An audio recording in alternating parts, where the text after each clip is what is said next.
Salam alaikum. Dans cette séquence, nous abordons les notions de somme directe et de sous-espace vectoriel supplémentaires. Commençons tout d'abord par définir c'est quoi la somme de deux sous-espaces vectoriels. Considérons f et g deux sous-espaces vectoriels d'un cas espace vectoriel E. On appelle somme de f et g l'ensemble noté f plus g dont tous les vecteurs v de E se décompose en somme de deux vecteurs V1 et V2 avec V1 un vecteur de f et V2 un vecteur de g. La proposition suivante affirme que la somme de deux sous-espaces vectoriels est un espace vectoriel de E. Dans cet exemple, nous allons déterminer le sous-espace vectoriel f plus g, où f est le sous-espace vectoriel de R3 dont les deux dernières composantes de ces vecteurs sont nulles. G est le sous-espace vectoriel de R3 dont la première et la dernière composante de ces vecteurs sont nulles. Alors, pour ce faire, considérons un vecteur W de f plus g. Comme W appartient à f plus g, W s'écrit sous la forme d'une somme de deux vecteurs, U de f et V de g. Alors, U est un vecteur de f, c'est-à-dire c'est un vecteur de la forme x, y et z, dont les composantes y et z sont nulles, c'est-à-dire U est égal à x, 0, 0. V est un vecteur de g, c'est-à-dire V c'est un vecteur dont la première et la dernière composante sont nulles, c'est-à-dire V est un vecteur de la forme 0, y, 0. Donc, étant donné que W est la somme de U, V, ça veut dire W est égal à x, 0, 0, plus 0, y, 0. Ce qui implique que W est égal à x, y, 0. D'où le sous-espace vectoriel f plus g est l'ensemble des triplés x, y, z de R3 dont la dernière composante z est nulle. Abordons maintenant la définition de la somme directe.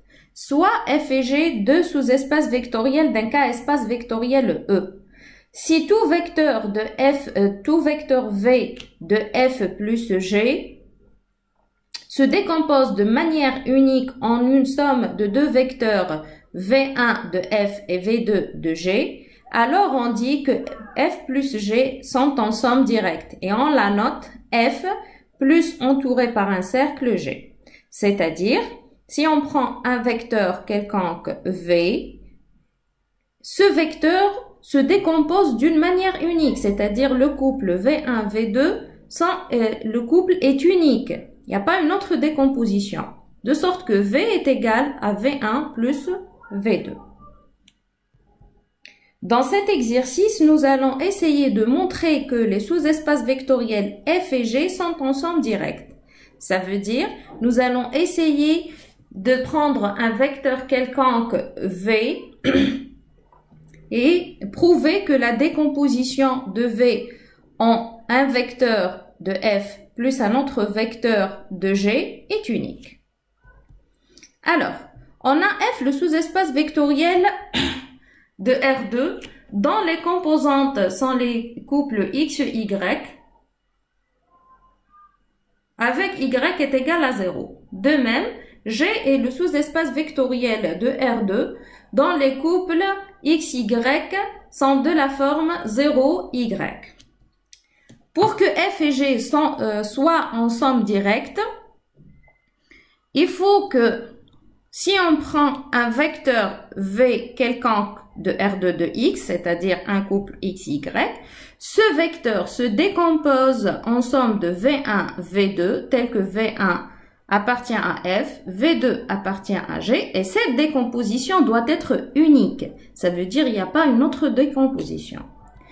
Alors, soit V un vecteur de R2, donc V c'est un vecteur de la forme XY. V1 est un vecteur de f. Ça veut dire c'est un vecteur dans la deuxième composante est nulle. Ça veut dire V1 est égal à x0. D'autre part, V2 est un vecteur de G. Alors, V2 est de la forme 0y. Alors, on a la somme de V1 et V2 est égale à x0 plus y0. La somme est égale à x et y, ce qui représente le vecteur V. On remarque que cette décomposition est unique. Ça veut dire on ne peut pas trouver une autre décomposition pour le vecteur V en V1 plus V2. Ce qui implique que F plus G sont en somme directe. Montrer l'unicité de la décomposition en somme n'est pas toujours faisable. À cause de ça, on ne s'en sert pas de la définition pour prouver que deux sous-espaces vectoriels sont en somme directe. En pratique, deux sous-espaces vectoriels sont en somme directe si leur intersection est réduite à 0 de E, ce qui est confirmé par le théorème suivant. Alors, soit E un K-espace vectoriel et soit F et G deux sous-espaces vectoriels de E.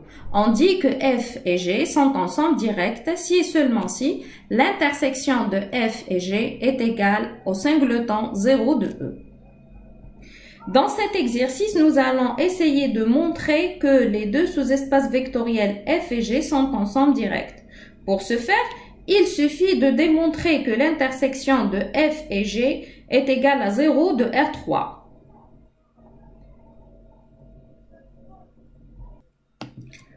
Pour montrer que F inter G est égal à 0 de R3, on considère un vecteur U de F inter G. U est un élément de l'intersection, cela veut dire que U appartient à F et U appartient à G. U est un élément de F, ça veut dire les composantes de ce triplet vérifient les conditions de F. Rappelons que F est le sous-espace vectoriel dont les deux dernières composantes sont nulles. Alors, U est égal à x, 0, 0. D'autre part, U est un élément de G. Ça veut dire que les composantes de ce triplet vérifient la condition de G. Rappelons que G est le sous-espace vectoriel dont la première et la dernière composante de ces vecteurs sont nulles. Cela veut dire que U est égal à 0, Y, 0.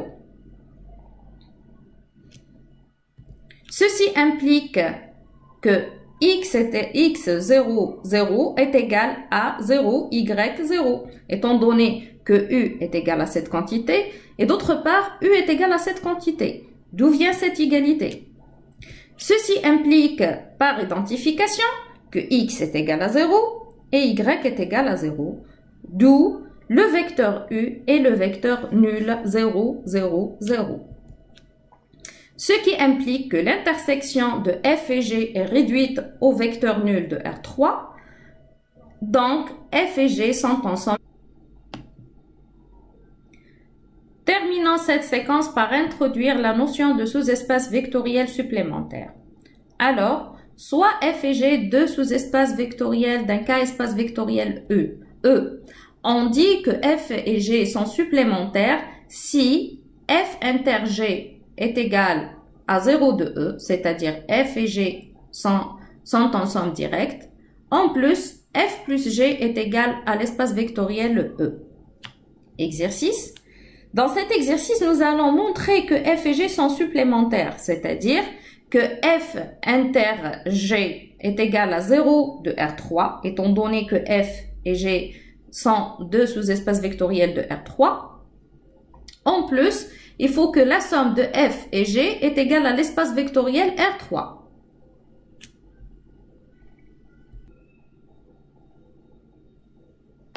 Montrons tout d'abord que F et G sont en somme directe, c'est-à-dire que leur intersection est égale au vecteur nul de R3. Pour ce faire, on considère un élément U de l'intersection F inter G. U appartient à l'intersection, cela veut dire que U est un élément de F et en même temps U est un élément de G. U appartient à F, cela veut dire que U est le triplet X, Y, Z qui vérifie la condition de F. Ça veut dire X est égal à 2Y plus Z.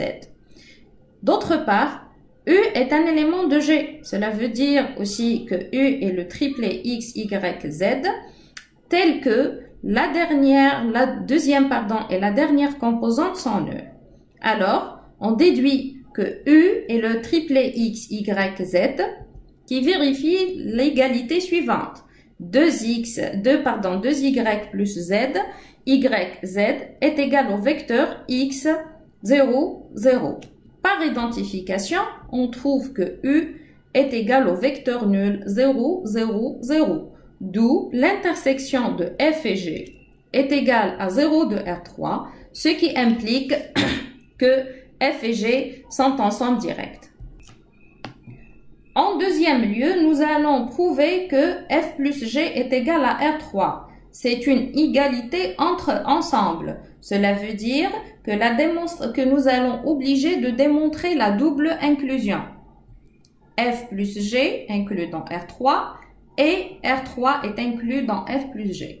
La première inclusion est évidente car si on prend un élément de F qui est un vecteur de R3 qui vérifie les conditions de F et on ajoute un autre élément de G qui est un élément qui est un élément de R3 qui vérifie la condition de G, le résultat sera un triplet ou bien un vecteur de R3 qui vérifie les deux conditions en même temps.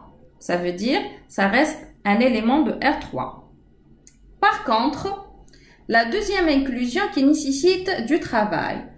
Alors, pour montrer que R est inclus dans F plus G, on procède par ce qu'on appelle analyse synthèse. Donc, en premier lieu, nous allons prendre un vecteur U de R3. Et on suppose que ce vecteur se décompose en somme de V1 et V2, avec V1 est un élément de F et V2 un élément de G. Deuxièmement, on utilise les propriétés de F et G pour déterminer l'expression des vecteurs V1 et V2. Alors, V1 appartient à F. Cela veut dire que V1 est un triplet de la forme X1, Y1, Z1. Il appartient à F, cela veut dire que la première composante de ce vecteur satisfait la condition de F, qui est X1 est égal à 2Y1 plus 3Z1. D'autre part, V2 est un élément de G. Alors, V2 est un triplet de la forme X2, Y2, Z2 qui vérifie la condition de G, qui est Y est égal à Z est égal à 0. Ceci implique que V1 plus V2 est égal au vecteur U, d'après la supposition. Donc, V1 qui est un vecteur dans la première composante est 2Y plus 3Z1.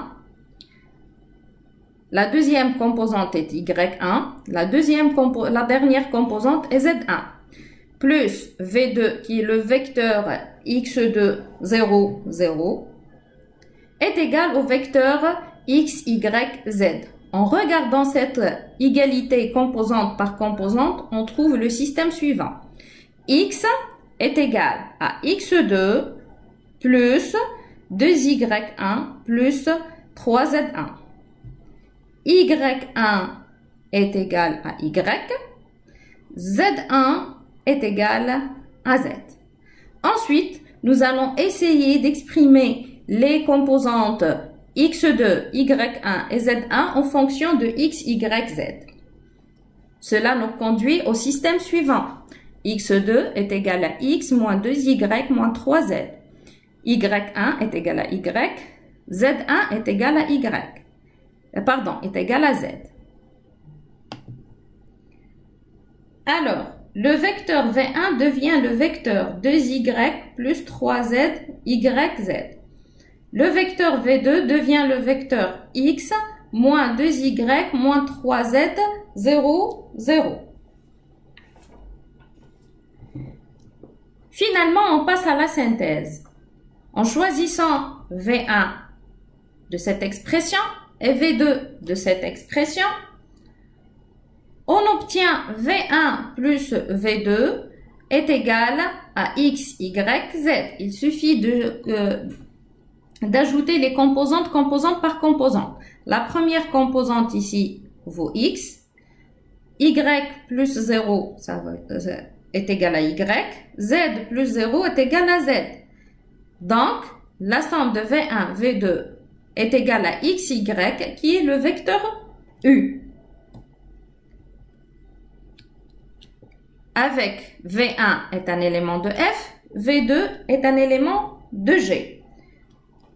Cela veut dire, si je prends un vecteur U de R3, ce vecteur se décompose en somme de V1 et de V2, ce qui implique, si je prends un élément de R3, cet élément reste dans la somme F plus G, d'où l'inclusion de R3 dans F plus G.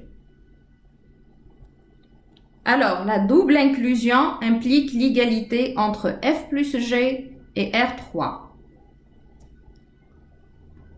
Donc, on a démontré que F inter G est égal au vecteur nul de R3. En plus, F plus G est égal à R3.